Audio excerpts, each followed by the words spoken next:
All right, we're live. I just realized as we got on how it still feels weird because I'm in the new spot and new setup. But we're That makes here. sense. I was thinking something was different. Something's Yeah, different, bro. It's still me, bro. Still me. let it We're go. on. We're on time. I don't think it was that. I mean, we're doing good, bro. We're making progress. So I'm proud of us. I'm proud of us. What is up, guys? Thank you for tuning into the Modern Macho. This is your host, Juan Carlos. I'm here with my boy Santi. Yo, what's up, everyone? We are two gentlemen documenting our journey. We're embracing the dudes that we are in order to become better men for ourselves and our village. We're tired of fitting the mold. We're tired of dick measuring contests. And we're tired of pretending to be someone that we're not. After each episode, we hope that we're able to plant a seed, get you to start a conversation with your circle, challenge your thinking, motivate you to focus on growth, and hopefully bring awareness to the twisted programming that we've been brought up with believing. Today, we got ourselves a little Disneyland special and got the 2 for 1 today, which is awesome, and I'm really excited about it. I'm excited about having them both on. Um, it's something that I know personally is out of my element, is very different, um, and so we'll get into that here in a sec. First, as usual, bro, how are you doing? Doing good, dude. Also excited. I'm definitely a little like it's different seeing so many people in one space. But I'm excited what topics will be be talked about throughout. Yeah, I think all in all, uh, yeah, dude, excited. A little tired. I'm not gonna lie. I feel like I just woke up. Mm, I feel like I'm in a fog right now. So hopefully, hopefully that works to my advantage. I don't know. yeah. Starting off a little slow. Yeah, I hear you. I hear you. I'm right there with you. Things have been good, dude. I've really just been focused, I think, on the move, trying to get everything dialed in. The main thing right now is laundry. I have a lot of laundry to do, but outside of that, move's going well. It feels nice to just kind of come home to my own little spot.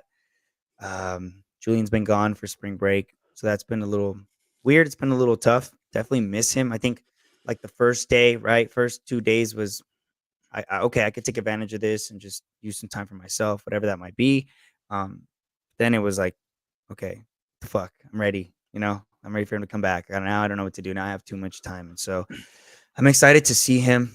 Outside of that, things are good, man. Things are good. At peace. Definitely feeling like a lot more at peace right now. That's good. Um, Yeah. so I'm gonna bring in our two guests here. We have Viridiana Rodriguez, and I want to share a little bit about her bio, which is I'm Mexican American raised in Anaheim, California, and currently reside in Long Beach, California. I left my 10-year school based mental health role to bet on myself and take Amar Therapy to the next level of entrepreneurship. Amar means to love in Spanish. In therapy, we learn to love ourselves more, to break free from the unlovable core beliefs we learned in childhood, to question what is love, and to believe we are lovable. I provide individual therapy services to adults who are experiencing symptoms of depression and anxiety due to past trauma. I'm trained in EMDR, which we've learned was about eye movement desensitization and reprocessing. That was tough. And I'm Nice. also a Reiki practitioner. It's an energy healing technique that promotes relaxation, reduces stress and anxiety through gentle touch. My mission is to spread love and hope in our healing journey through Amar Therapy and Healing Connections to remind you that you are lovable. And we also have my guy, Rene Gallardo. He says, I graduated from Fontana High School and went to CSUF for undergrad. I studied criminology and wanted to be a probation officer to help individuals reintegrate back into society. Working at Big Brothers Big Sisters influenced the decision to go back to school for social work, but had no idea I would become a therapist in the future. I have worked for nonprofits focusing on mentoring homelessness, community mental health, school based county entities, and school districts. So without further ado, I bring on Vidi and Renee. Hello. Thank you for that introduction. That was awesome. Thank you Yes. guys, man. Welcome, Yeah. welcome. Thank you How are you very guys much. doing? My introduction does not top Vidi's though. I think I was I in the restroom typing out that typing out Yes. that bio. So the thoughts flow. I love that. I love that. How are you guys doing? Doing great. I just came back from Bali. I had a vacation couple days ago. So I'm like ready to come back and just get into work mode, and had a full day of clients today. Love that. Yeah, yeah. Today's one of my busier days. Had a couple cancellations, so try to embrace that. Use the extra time. What did I do? Cooked some soup and some rice. But I mean, to say the least, I'm doing okay, and I always like to highlight this. And I heard you both say Santi is like half asleep in today's podcast, and Carlos is just kind of acclimating to a new move. And so I always like to identify like what you're showing up with in your percentage. And as I mentioned earlier this week, it's been kind of one of those weeks where there has been a lot of emotions flowing, and so I'm giving myself that space and showing up with what I can. So just something to present, just to kind of give you a better understanding of where I'm at. Yeah. I love that. Yeah.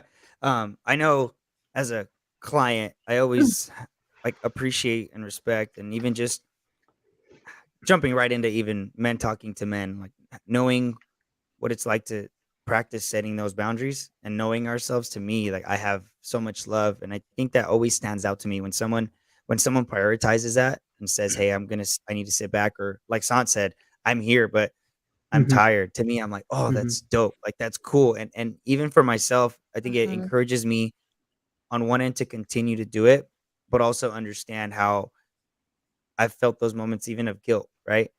Where I'm like, should I really slow down when I need to? And so I think being able to be in community with like-minded individuals that have those boundaries, to me, is always something that I'm very grateful about. Go ahead, Sant. No, I was just gonna say, I was gonna ask Rene, like, what is it like when people cancel on you? And I asked that because I can't tell you how many times I canceled on my therapist. Like, or sometimes I was even a no-show.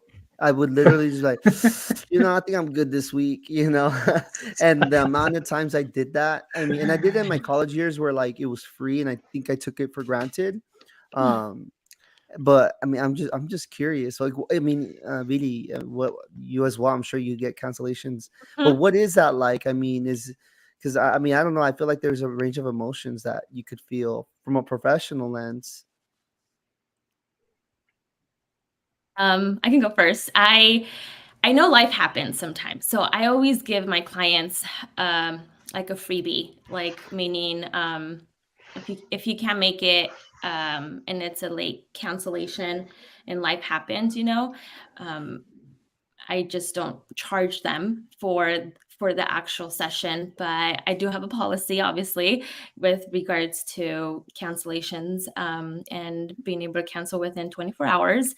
So, but you get a freebie. But with regards to like my emotions and how I feel, I think I maybe in the beginning of my career, I'll probably be like taking it a little bit more personal. But now, because I've done some work, I'm like, hey, this is your money, dude. Like, it's up to you, right?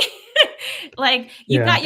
got your freebie already. I'm gonna have to charge you because obviously you already canceled not within those 24-hour time frame, right? And it's about boundaries as well. It's learning that. And knowing my time is also very worth it, and I need to make sure that I get paid. Yeah, absolutely. It's like And I Big think Worm there's said from Friday, messing with my money is like messing with my emotions. yeah. And then there's also I think on the other side of it, um, I think even as a client, like the Mhm. self-discipline, right? The Mhm. self-discipline and the accountability of like, hey, Yeah. it's okay. It's okay. Honestly, right? Like Santi, you feel like Mm. canceling today? That's completely okay. However, there are rules and there are things that need to be taken care of. And, nobody will shame you for it. However, like you said, Vidi, gotta charge, gotta do what we gotta do. It was set up front. So I hear that. I hear that. Yeah. I think before the word that came to mind as I look at cancellations and no shows, or at least specific to no shows, it was like the disrespect. You know what I mean? It was like you didn't even let me know. Come on, man, or come on. So and I think it has to do with our livelihood, right? I mean, our practice is our livelihood, and it's difficult for it not to be personal, because we function off of this business, and a lot of people don't realize that it is a business that we're supporting Mhm. ourselves and our families with, right? Yeah. Mhm. But yeah, but to Vidi's point, I think before, when I used to experience a lot of cancellations, especially as a new clinician in private practice, you couldn't help but worry about, well, am I going to get another cancellation? And is that cancellation going to lead to another? And what does that mean for my business, right? Yeah. Um, but when you start to embrace the inner works of this field, and you start to kind of Mhm. appreciate yourself a little bit more, I think you start to just let that roll off. And so instead of allowing these perpetuating thoughts to just kind of flow in and mess with my mood, now I just take my ass to the kitchen and cook some arroz rojo with some sopa de fideo, and now my family has dinner. There you go. There you go. I love Yeah, that. Make the best of those situations, right? Yeah. exactly. Heck yeah. Heck yeah. So I want to get right into it. There was, I think it all kind of happens for a reason too. Yeah. We had talked about, this discussion. One of the main things I think we really wanted to touch on was teens, right? And the adolescent years and how Mhm. boys are navigating, turning into young men and things like that. And so it just so happens that last week I did a nurturing fathers program, facilitating training, right? And so one of the things that they showed us a video. It was about um, basically these rhinos that they were discovering were being killed, and they couldn't figure out who it was. And it turns out the suspects were these teenage elephants.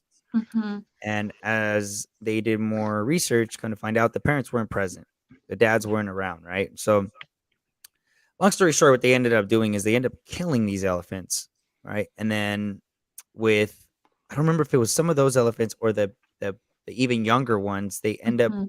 putting them essentially in like a big brother program, which is where now they're alongside older elephants, older male elephants that are kind of checking them when they're getting angry and things like that. And so, there was two things that had stood out to me. One being that I thought it was very cool, very Mhm. interesting that anger wasn't something that was new to the elephants, right? Like I think a lot of times, especially when you think of a machista, you think of a very aggressive type of man, right? And there's this stigma of like anger is bad, right? Getting upset is bad, and I think re-shifting that to where it's not necessarily the feeling, but it's how we handle it sometimes, and the lack of Mhm. discipline that's involved with that, right? So I thought it was really cool that to point out to the group, like, hey, these elephants were always angry, right? They always had this leading to lash out. Unfortunately, there was nobody to show them how to discipline this anger. And the other thing that stood out to me was someone Mhm. made a comment about that, they thought it was really harsh and it was really messed up that they end up killing these elephants. I mean, they kind of Mhm. were like, "Oh, they're angry, they're causing problems. We just need to get rid of them." And it's crazy because it's an older video and it's on YouTube, but I think because it's an older video, it got away. They actually show them like straight up killing these elephants. Like Mhm. it was pretty graphic. And so, Mhm. what stood out to me the most about that, and this is why I think this is I don't think it's a coincidence, is that I sat back and thought about it, and we might not necessarily literally kill teenagers. I mean, but we kind of at some point quit, right? Quit A on lot of them. times we go, "Oh, they're teenagers, they're rebels, they're acting out, they're doing this, they're doing their lashing." And we just kind of go, "All right, those weren't good. Let's, and with the next ones and stuff like that." And so it really kind of put things into perspective for me. And I think even the fact that everyone was so concerned about the fact that they showed us them being killed and not so Mhm. much like nobody's questioning the fact that they did kill them though. You know what I mean? Yeah. Um, and so I guess I just want to open the discussion with that.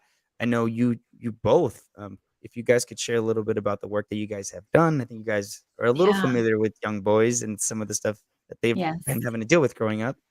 Yeah. So as you're sharing that, I what really came to my mind was attachment. And as well as that is the labels that these kids at a young age are really put into, like the bad kid, right? As you read in my bio, I did school-based mental health, and I was at multiple schools, and I've worked with teenage boys. And one year, this was a couple years, this was like pre-COVID.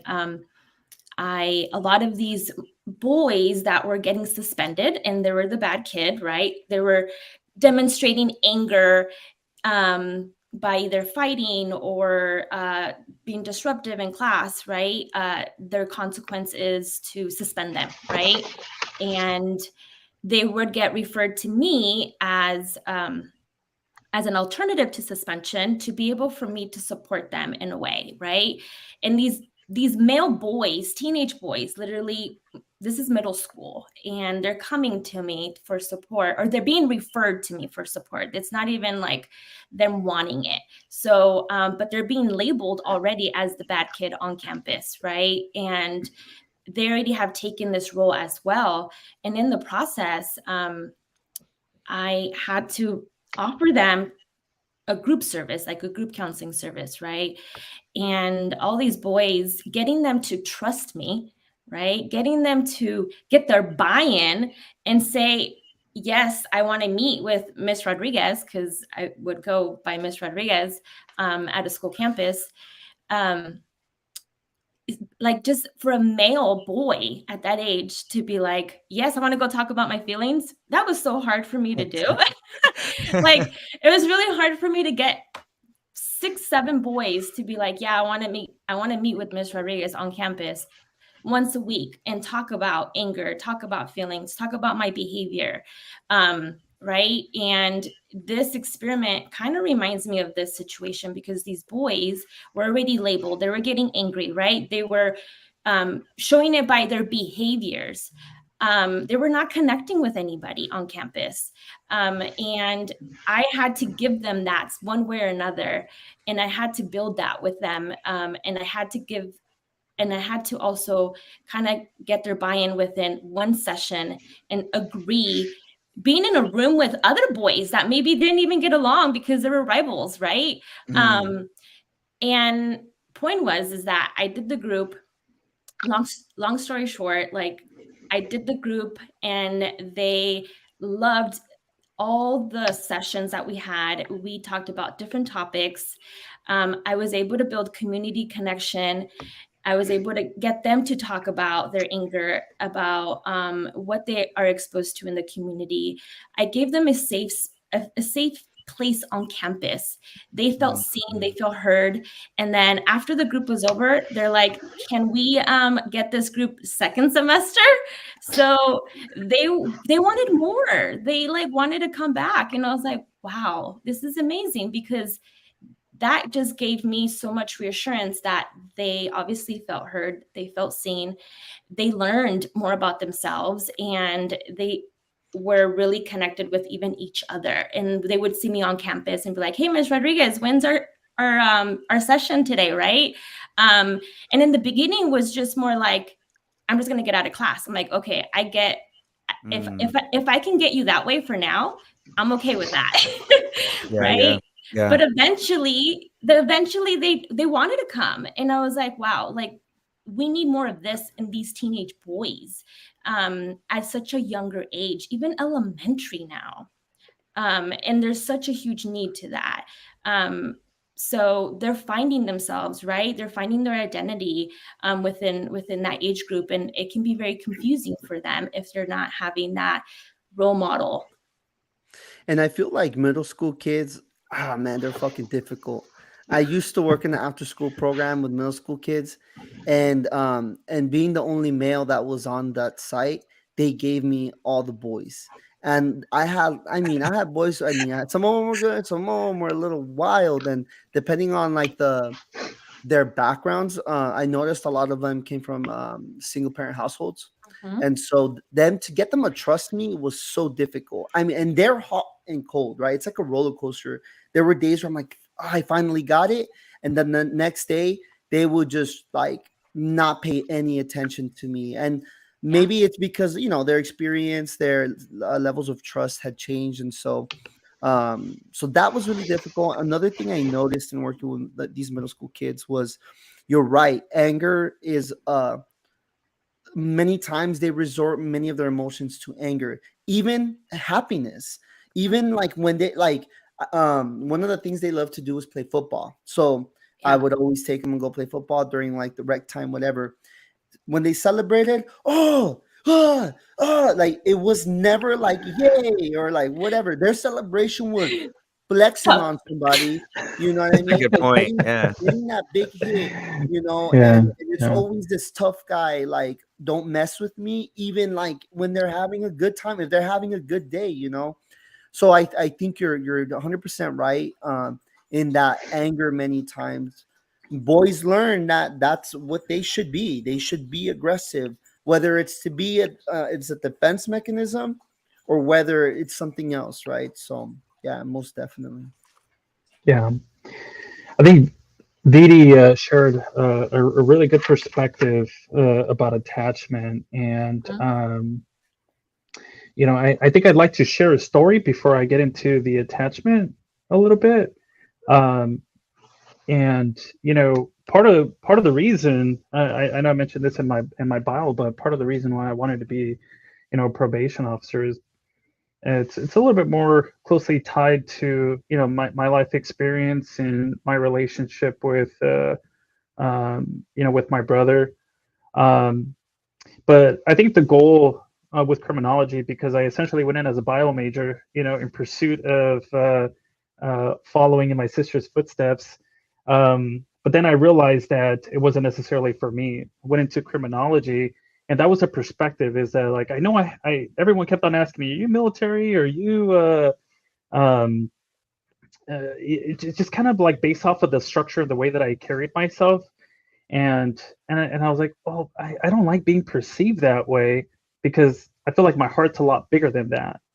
Um, and I think the pursuit of going into these law enforcement entities really gave me a different perspective in terms of whether I wanted to go into the punitive measure or the punitive system or go into the rehabilitative system, right, where I could influence somebody.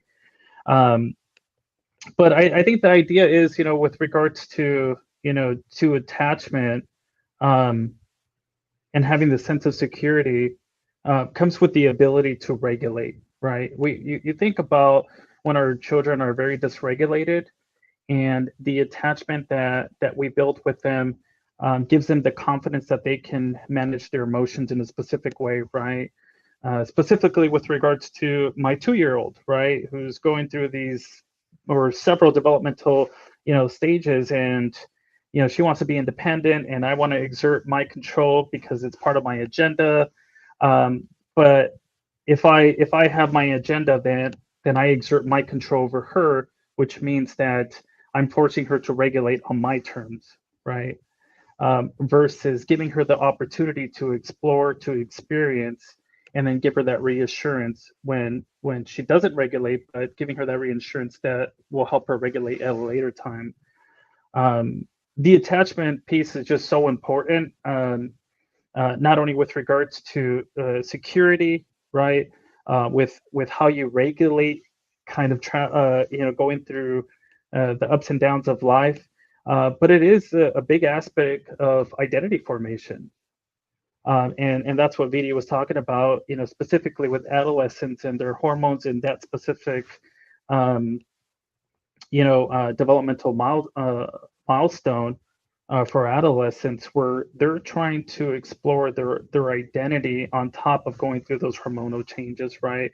Who do I want to associate myself with?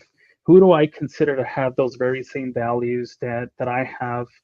Um, who kind of aligns with me here, right? And sometimes that can get a little convoluted, because especially now because of social media, and so you're trying to fit the part, and then you're trying to be yourself, and so there's a lot of confusion.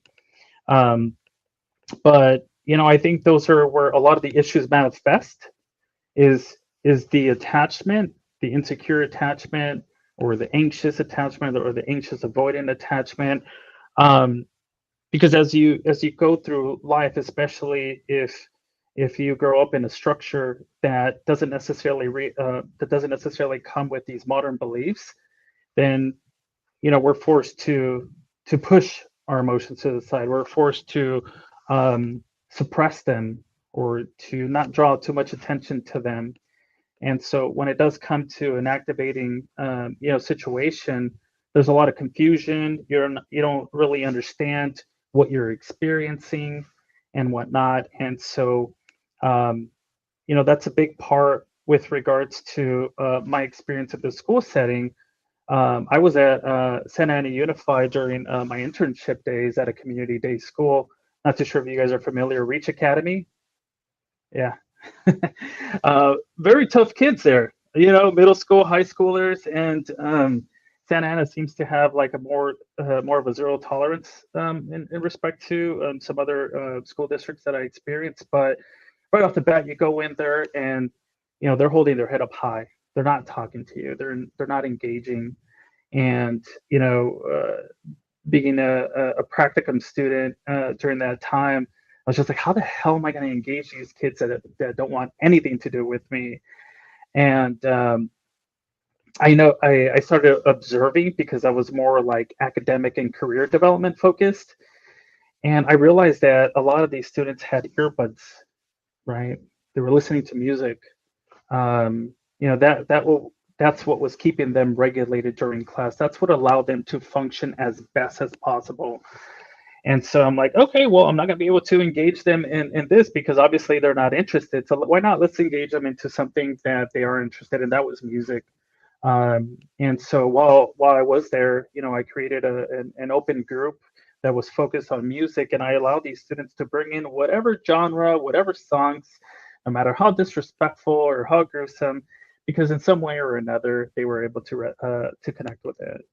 And not only was that a way of building that rapport, but in a sense, we're giving them that space to regulate, right? So that's why before starting this podcast, I had mentioned, just kind of warming up to some music.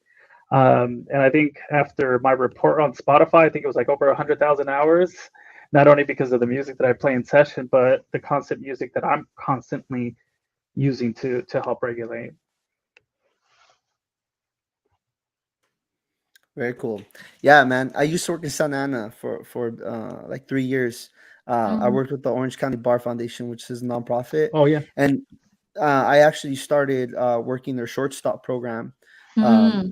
and so I got like essentially first time offending Mm-hmm. youth, um, Mm-hmm. and many times like it was either really silly stuff or someone just like trying to claim something that they're not even a part of, and sometimes it was straight up just like they were targeted. You know what I mean? Like Mm-hmm. they were just wearing a certain type of clothes in a certain spot, apartment complex, and Mm-hmm. those gang injunctions really get people out there in Santa Ana, which I won't really get into.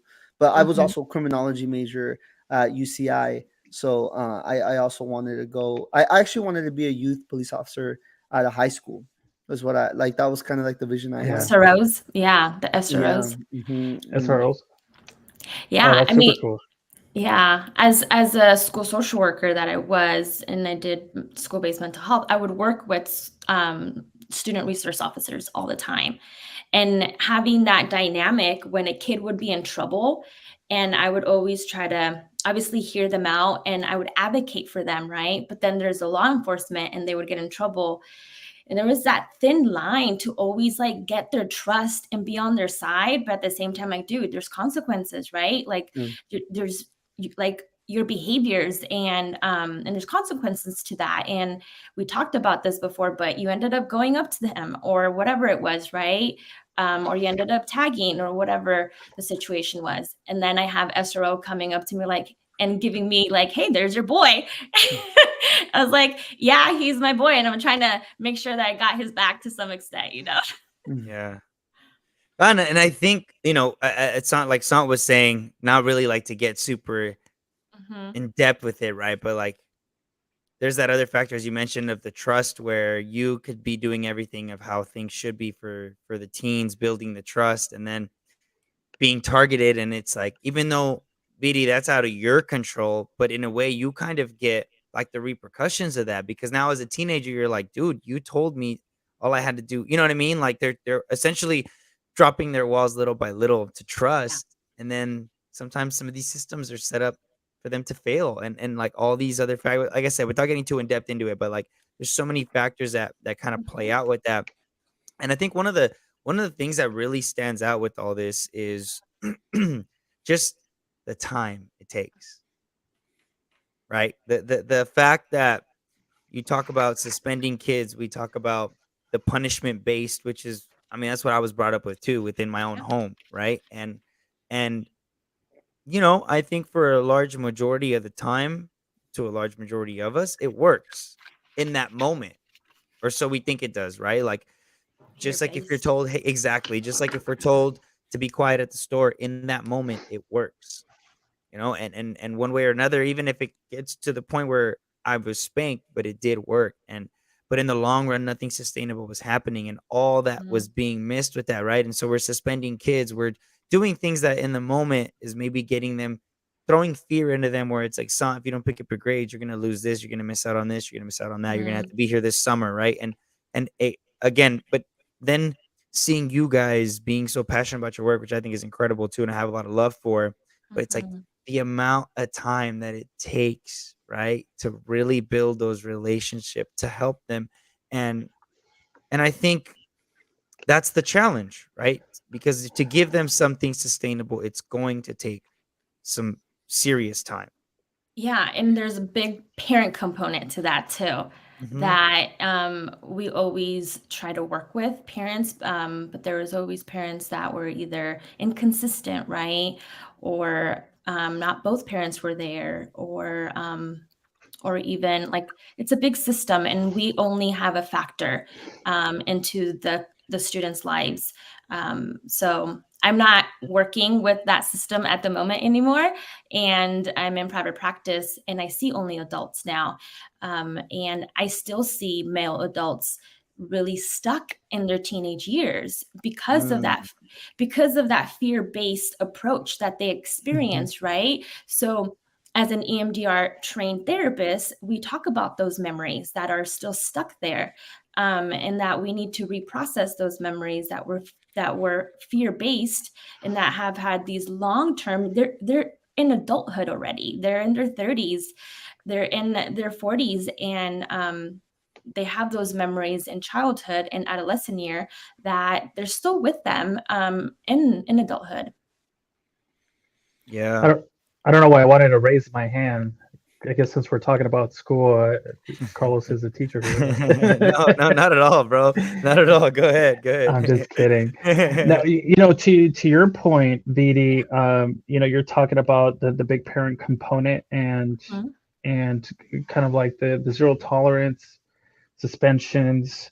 Now we're seeing like alternative to suspensions, which are, I believe, Vidi was running a group with Mhm. regards to alternative to suspension. But um, one of the things that has really stuck with me as I engage, because I still work with adolescents. There's every clinician has kind of like their niche, and adolescents, at least late adolescents, just I'm able to really connect with them.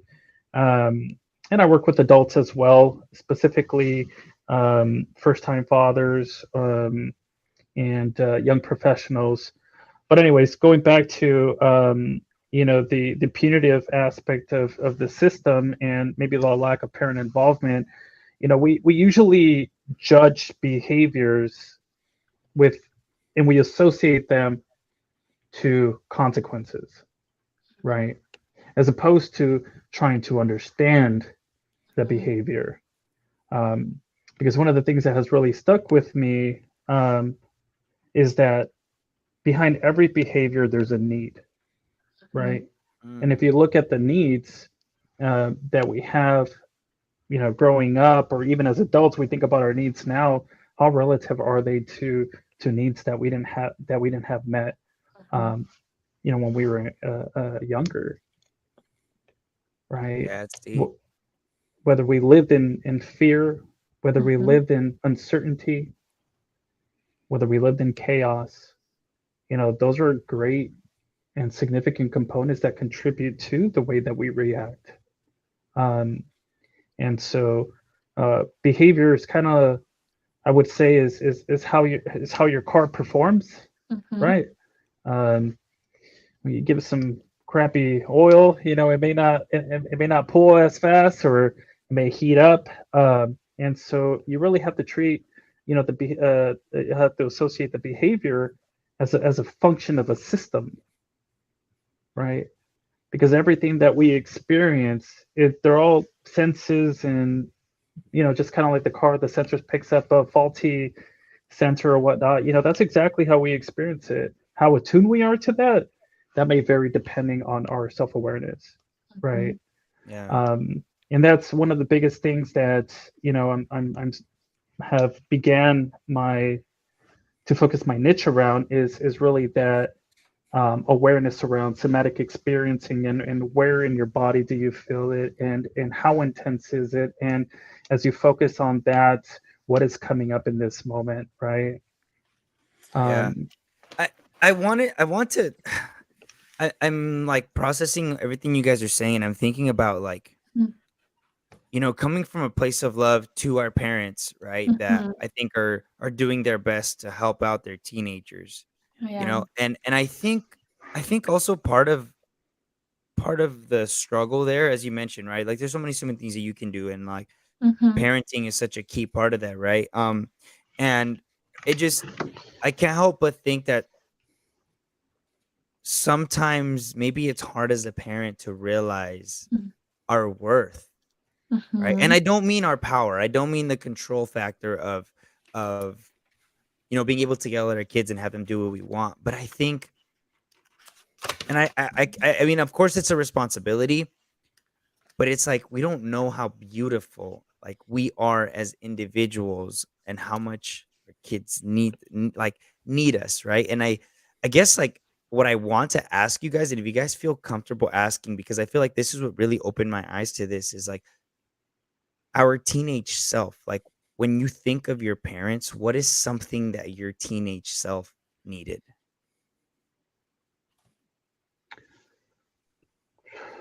Judy, you I want to start on that one? yeah, that's a heavy one Yeah. because um yeah, our inner child, right? Our inner child, our inner teenagers, we all have that, and our parts of ourselves um are always needing some nurturing and some love. So for me, I think I'm really close to my father actually. Mm, So love that. yeah, I have a closer relationship to my father than to my mother. My mother wounds are much deeper than my father wounds. And I feel like I needed more um validation and statements, like loving statements from my mother. Um, my dad showed emotions, and till this day he shows emotions to me.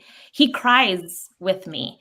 So Mm, my dad is willing and has demonstrated sadness, tears, happiness. Um, so he can demonstrate them. And shows them. My mom is very tough love, um, and she doesn't show emotion, and not easy for her to cry. And I think for me, it's just needing more of that affection and the words of affirmation and validation from my mother. thank you for sharing that. Whew. Yeah, yeah, absolutely. That definitely was a little activating, with regards to validation, and even in my marriage, you know, there's been times where I've indicated, like, I don't feel like you're understanding me. I don't feel like you're giving me the time, right? Um, and even if it's slight, sometimes the way that I perceive it is not enough, right? So it Mm, leads me to believe that maybe there wasn't enough validation when I was younger. And this is, I would say, we all have our trauma, and our scars just look a little bit different. But just to kind of give you a timeline to kind of understand, the premise of the lack of validation, you know, um, I don't know what my family looked like before I was 4 years old. My dad was very abusive. My brother's 8 years older. My sister's 2 years older, and I don't think I had to experience being in that family at that time for me to experience the trauma in itself, right? Because my dad left when I was 4 years old. So at 4 years old, there's no awareness as to what he meant. I have these very faint memories, right? But just kind of looking at that domestic violence relationship or that existed, um, there was a lot of things that when he left, my mom had to carry on. Because I was asking my mom the other day, and by the other day, maybe a few weeks ago, I'm like, what was it like when he left? Right? Those are like questions and answers that I'm looking for. What was it like? Mhm. And damn, it hurt.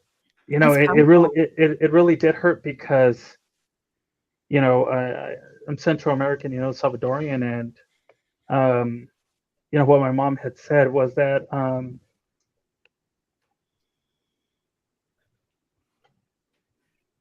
my dad looked at her and told her, "Vas a comer mierda," right? That she was gonna eat shit, right? Mhm. And her in a very vulnerable position to look at her kids, one who was already rebelling, Mhm. and to look at her kids who were significantly younger, she had to reel them in and change this approach of parenting. So my sister and I got the strict version of her, whereas my brother, um, he got to get away with a lot of things, right? Um, and so the reason I point that out is because at that point in time, she was already programming herself that, well, I'm gonna prove him that I'm gonna fucking make it, Mm. right? But that Mhm. already in itself is survival, Mhm. right?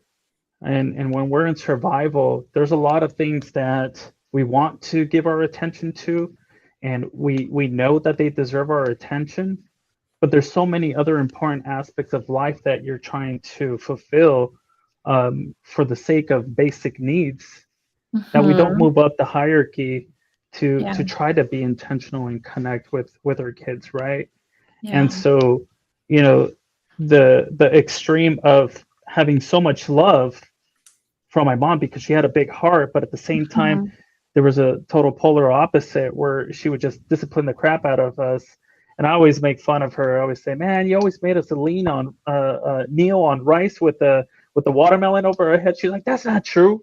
The kneeling part is true. Let me just tell you. So I don't know if it's still reportable to CPS, but I know it deserves some attention. It's the and it's like, and first of all, bro, I appreciate that, being vulnerable with us about that and sharing it. And like that component of like, that's not true, that didn't happen. I feel like I hear that so often. I was Like about we're Yeah. to say calling. the same thing. I hear the same shit all the time. And No, it's no, like, no, yeah. why would I remember that, right? Like, why would I remember at my age? Why would I have this vivid memory and just like make this shit? And it's almost, frustrating sometimes, right? To say, and it's like, Santiago, I never said that, or Carlos never said. It's like, bro, you think I would really like let this dictate my whole life? Yeah. I mean, I'm sure it's also just like a defense mechanism on their Yeah. end, Yeah. Absolutely, so absolutely. it goes both ways. I Mhm. want to ask a question, and maybe this can also help us move forward into other things that I know you all want to talk about, Mhm. in a smooth manner. And like, I also want to thank you all for being so transparent and open, because I know that's not necessarily easy. I mean, we just met an hour ago, right? And Yeah. so, we're hoping that these conversations, we continue to have them even past like this recording. But I wanted to ask, whether it's with your own experiences or when working with these youth, what factors do you feel are like key to make sure that these young men are able to learn and develop? Because I'll tell you, like, even looking at my when I was in middle school, like, I don't think that bridge was even Mhm. ready to be built, and I don't know for how many of these students are ready to really take on a lot of, processing their Mhm. childhood when they're still children, right? So I kind of want to hear about what you feel are some like like key factors at that age that's important to be mindful about. And I also kind of want to ask, like, Vidi, you talked about modalities, And Mhm. I'm not gonna lie, like when you said, I'm like, that's a big ass word, or at least I don't fucking know what it means. And so, like, if I don't know what it means, like, how do these How do kids learn to you know what they are and to practice them in their lives? And I Break mean, it that's, down. yeah, Yeah. Like I literally use the same words they would use, and I would just break Mm. it down. I would meet them where just they're at? Yeah, pretty much. I would just meet them where they're at, whatever if they used a cuss word, I used it, and right, that was building rapport with them. Um, I definitely feel like that attachment and that trust with their like a trusting person is I don't think necessarily has to be a parent, but when you're an adolescent, to like answer your question, Santiago, with regards to like what they need, that factor, right, that you said. Um, I think for me, like as an adolescent, what really made a difference, even like being part of a school, right? School's supposed to be safety, right? But nowadays, obviously, there's a lot of violence out there. But like I remember having a really good relationship with a teacher. One of my teachers made a big impact on me and really pushed me to even pass and graduate high school. Like I was so close to not graduating and having a high school degree. And yeah, you look surprised, Carlos. Dope. My bad. uh, That's awesome. I love no, but I love that like that's the reality of it. That's what I'm saying. Like that's you go back to yeah, creating the trust, and it's like, so I am a professional. So yes, I did go to school, but I'm human too, right? Like there's yeah. beauty in that. Yeah, like my math teacher, male actually, male math teacher, um, he stands out to me in high school. Why? Because I trusted him because he helped me out. I felt seen and heard by him. Like he provided some support at that moment that in my brain I was able to trust him and be like, he helped me pass high school. You know what I mean? Like till this day, Mr. Tooley, like if I would ever see him, like I would really appreciate that. And I think that these kids just need one person to believe in them. Mhm. They Mhm. need that person Mhm. to believe that they could. And I tried to be that one person for so many of them when I was in school-based mental health for 10 years. But there is so much that I can give to that population because you burned out. You do. yeah. Great. And that's why I'm only working with adults right now. It's a lot of work. But I think you have though. I think you have, and I think that's part of sometimes even the beauty of life because I feel like there's people that have impacted me that I'm like I probably will never get a chance to see them again. They probably don't even realize the impact that they created, you know. So, I mean, it might be years from now, but there's gonna be somebody out there that's gonna be like, yeah, Edie made a big difference, and I think it just goes to show though the beauty in living our truths. Mhm. Right? Like the Mhm. impact that we're able to create by just being the best versions of Mhm. ourselves, right? Like planting seeds. Um, I want to tie that now into the mind and body because all this yoga, meditation, breath work stuff, dude. So basically, Vidya and I got connected through Instagram. Yeah. You have the healing connections, which you basically have created now a community, right? Of just Mhm. people that come together and they all share their different techniques and things like that. Well, she reached out to me, was like, "You want to go?" And I'm like, "Fuck." But I was like, "Yeah, all right, I'll go. Sure." I'm like, I'm the only dude in there, and it wasn't even so much that I was the only guy, but it just it felt like everybody there was just knowledgeable with everything that was going on. They understood all the different Mm. practices. They understood what was happening, and I was so out of my element. And I kind of told myself, and I mentioned this earlier, that I was like, you know what, I've gone uncomfortable with things that have been bad for me, right, or things that I didn't necessarily care for. So I was like, you know what, this is good. I know the intention is good, and I have to trust that. And so, Mhm. um, yeah. How does all that play into now Yeah. this work of self discovery and all that? Yeah. So I'm co-founder of Healing Connections, and Healing Connections essentially is just being able to host wellness events and workshops. And I had one. My first one it was in September, and Rene was the only male. And I would want to like for him to really talk about his own experience really briefly about even being the only male there and starting with body work, right? And how Mhm. that was too for him. And really connecting like mind and body connection with our healing process. But at these events that I host, it's really having different healers, practitioners, whatever you prefer to call yourself, therapists, and present to people that come to this event your way and your service by providing 10 minutes of a massage therapy, of acupuncture, breath work circles, Reiki, which is a type of energy healing. What else did we have there? We had breath work. We had 3 massage therapists, but each massage therapist is very different in their own technique. And that's really neat as well, learning the difference and what that can do for you. We also had someone do cupping. I've never done cupping, but it was really interesting and how that can also help you. Acupuncture, I've only tried it once and I was like, what? Like, it actually helps. Stress levels, right? I am a believer that therapy is not going to be your only modality, your only way of healing. Modality is just another way of healing. So all these different ways are holistic approaches in a holistic way to healing, other than just being able to see a therapist and talk about your feelings, right? But being able to do body work can be very, very powerful as well. So Rene, he attended the first one, and then Carlos attended the second one in March, and you guys were both my only males, and I want to bring more males into this. Yeah. Okay, we'll get Santi to come out with us next time. Yeah, Santiago's attending the third one. yeah. But Renee, what was that like, bro? I mean, is man to man was meditation? Is that something that you grew up with? Is that something that you were familiar with?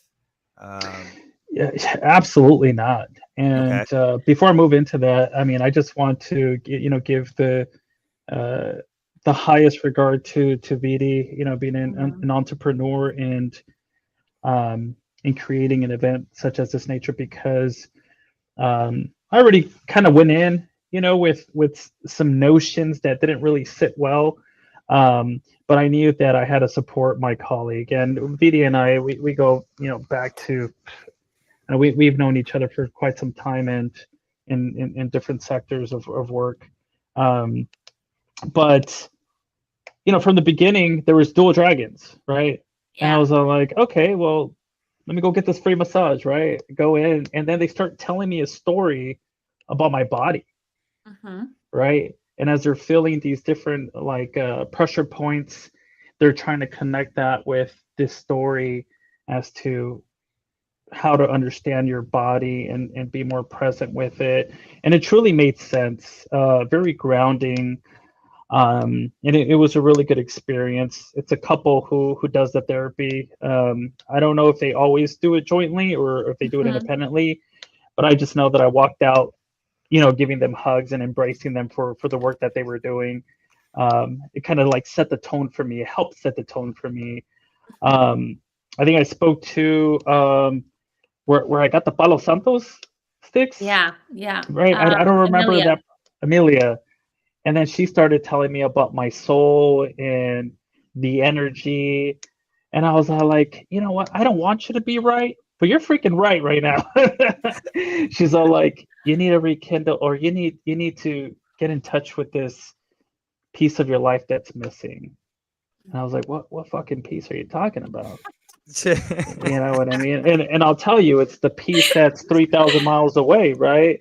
My father, who lives in El Salvador, who I have no connection with and whatnot. I'm like, yeah, I get that. That's a void, right? Yeah. So that was very interesting. I ended up buying some Palo Santos. I even have some here, which I use to kind of clear the energy. And I walked out just feeling so much better about myself because I allowed myself to be present. I allowed myself to immerse myself into the experience, connecting with all these other, holistic healers. And it was just beyond imaginable. I mean, it was just an honor to be there. So even though I was the only male, I mean, at least for me, I've always been around a lot of, I grew up primarily around my mom and my sisters, so I've always been in the mix. So it was no different.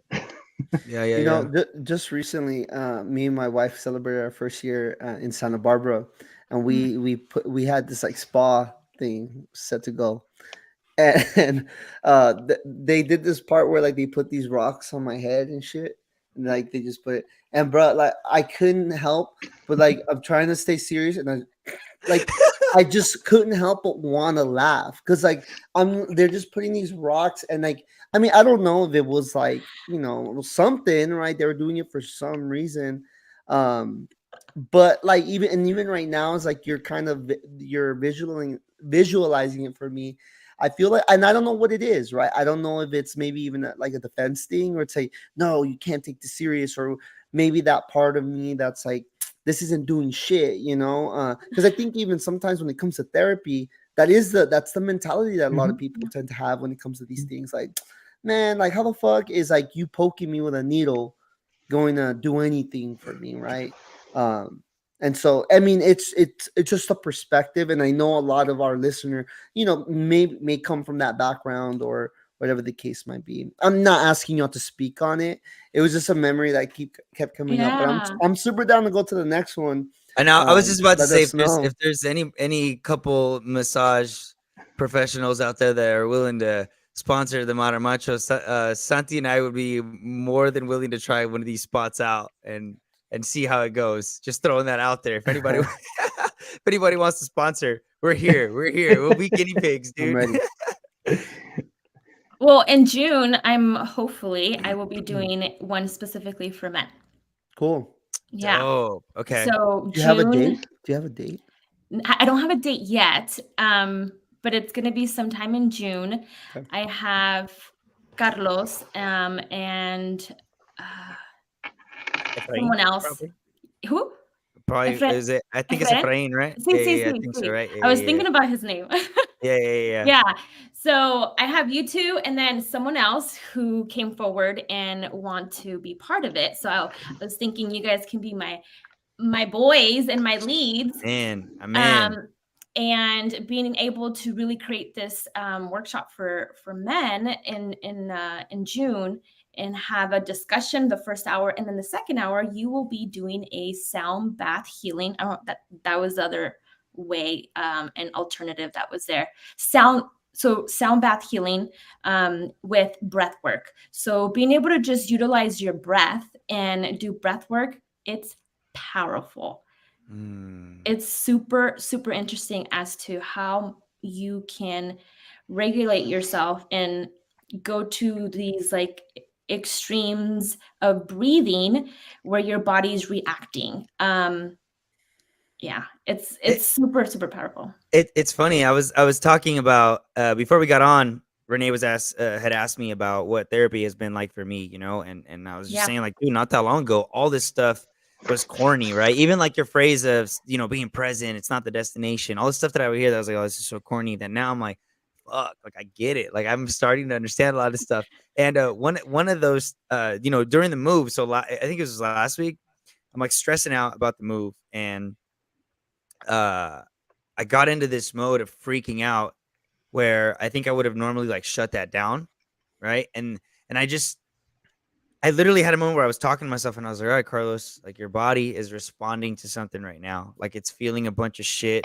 What the Mhm. fuck's it trying Mhm. to tell you, dude? What the fuck's it trying to tell you? And so I was like, oh, it's because we got to move out in 2 weeks and we got to make sure we're Mhm. ready. I was like, okay, so like 80% of this stress that I'm feeling right now, I can actually do something about. I can plan it out. I can get my organizer. And the other 20%, well, fuck, that's out of my control. So Look at you. let's just breathe. And dude, right when I got done, I was like, who the Who the fuck fuck? am I? Who am I? like, like, because I was thinking, like, bro, not that long ago, I would have been like, oh, my body, and I feel this, and da da da. But I think Santi Yeah. said it best though, where like you were saying, bro, even with the humor, because I find myself, because you and I have a tendency of laughing through the fucking It's a horrible the tendency. worst thing. Worst But times. but like you said, dude, I think it's this awareness, even just the fact that's like maybe we're not there yet, but even just to have the awareness to acknowledge that we know ourselves, we're like, I think we're protecting ourselves from something, right? And that's something that we need to dig into. I think both of us individually, but just I always find that very interesting. Like, hey, the fact that we have the awareness is something, right? That I think that alone we're in a different place to see that too. I want to be mindful of the time, but there was an exercise. How long does this exercise take, Vidi? It can be very short if you guys want to do that exercise, or just the other brief one that Renee was gonna do too. What do you guys think? You down with the cleanse song? Give I us. mean, We're here. We're this locked is in, your right? platform. You tell us. Ustedes No, mandan. no, no, no. It's all y'all. Vidi, whatever y'all want to do. If you feel I'm ¿Quién, ready, Vidi. ¿Quién manda? Ah, ¿qué hubo, eh? you're ready, huh? I'm triggered. Okay. And broadcast now. All What's it right. called? What is it? What are we doing? What is it called when you know that kind of like that religious event? I don't know if it's just Catholic related, but you hold the candle and you kind of walk around and you're saying prayers and then you With come the back. frankincense, like yeah, I don't know what it means. I don't know what is the name. I know what No, you're talking about though. And he's swinging the big chain thing. Is it a posada? No. no, I don't no, no, know. no. Never mind. Never mind. All right, never That's mind. party All mode. That's fail. party mode. There's a song and everything. Okay, so what we're gonna do is I'm gonna utilize a sense of smell for you, with you guys, to kind of ground ourselves first. So if you have either an essential oil or something that has scent, I have an essential oil, so I'm gonna put a drop right in the middle of my palm. Okay, and if you guys have like lotion, you can put a pump right there. And I want you to just move your hands back and forth, just like this. And just keep rubbing your hands together. Just feel your body. And just notice right now. We're just going to observe. Take an inhale in. Hold it. And slowly exhale. Keep rubbing your hands and just notice if you're noticing any tension, any sensations in your body at the moment. Just be aware of them with no judgment. Just notice where they're at. You're going to inhale, and any of those body parts that you're feeling the tension at the moment. Take an inhale in and exhale it out.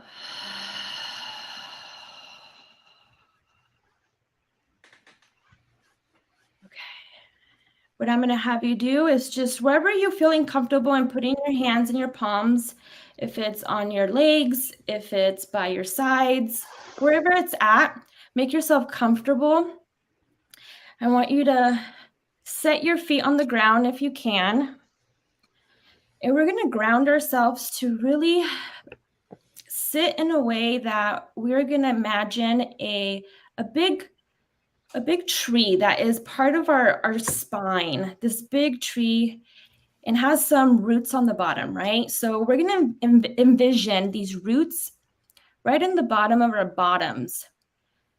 Envision these roots as we're going to get grounded to where we're sitting on right now. I want you to take an inhale in and exhale it out.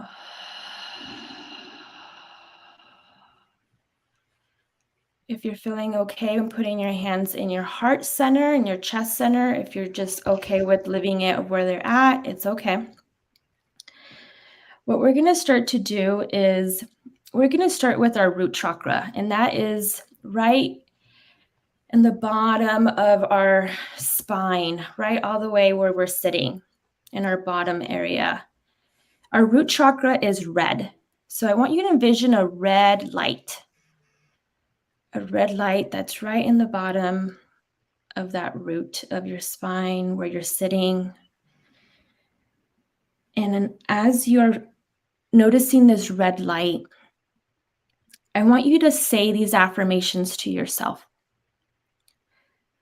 I am fully grounded and supported. I am fully grounded and supported.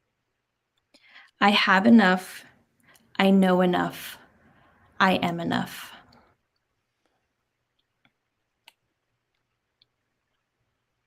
I want you to take an inhale in and exhale it out. As you envision that red light, you're going to go right above, right underneath your belly button. That's the sacral chakra. The sacral chakra is orange, and we're going to start to envision that part of your body in orange light. Right underneath your belly button, orange light. And this is your creation. This is where creativity is found. And I want you to repeat these affirmations. I forgive the past and I embrace my life fully.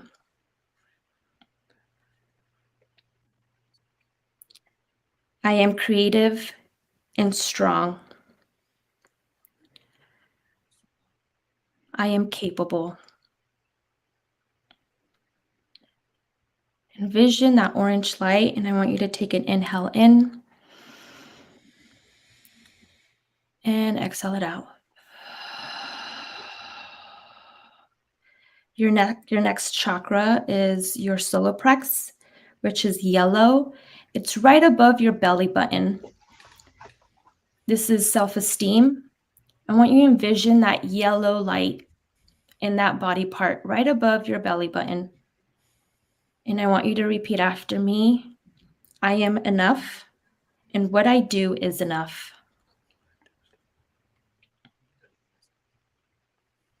I love myself.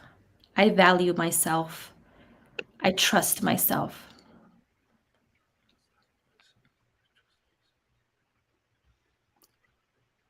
And I want you to take an inhale in into that yellow light and exhale it out. The next chakra, what we're going to do is the heart. Right in the heart, in your chest center, is a green light. Envision that green light in your heart. And I want you to repeat after me. I love and accept myself just as I am. I give and receive love. Take an inhale in that green light and exhale it out. And as we're doing this exercise, just notice if there's any resistance. It's okay. Just be aware with no judgment. Our next chakra is our throat. Right in our throat center, it's blue. This is where we communicate, speak our truth. Envision that blue light. I want you to repeat, I easily speak my truth. I easily express myself. I trust my life is unfolding exactly as it should. Take an inhale in that blue light and exhale it out.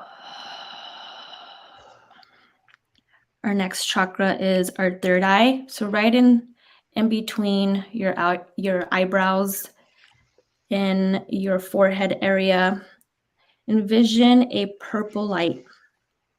This is our intuition. This is our insight. Envision that purple light and repeat, I am guided by my inner wisdom. I am connected with my highest truth.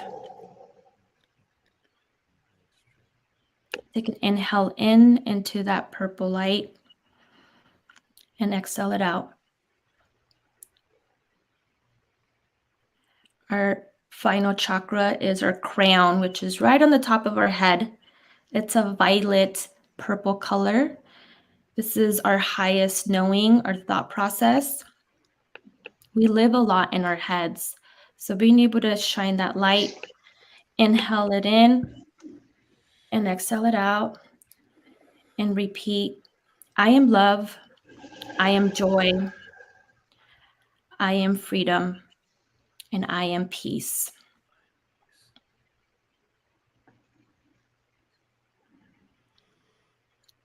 Inhale it in and exhale it out. And I want you to give yourself an affirmation, whatever you need to give your inner child, your inner teenager today. Whatever that inner teenager, your inner self needed to hear at that age. Give yourself that affirmation. Breathe it in and breathe it out.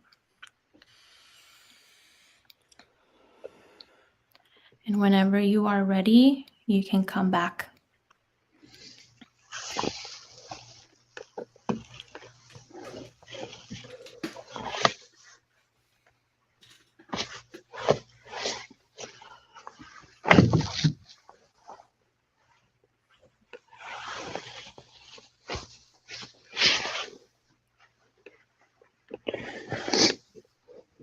Thank you guys for allowing me to facilitate this for you and really being able to be vulnerable during the exercise and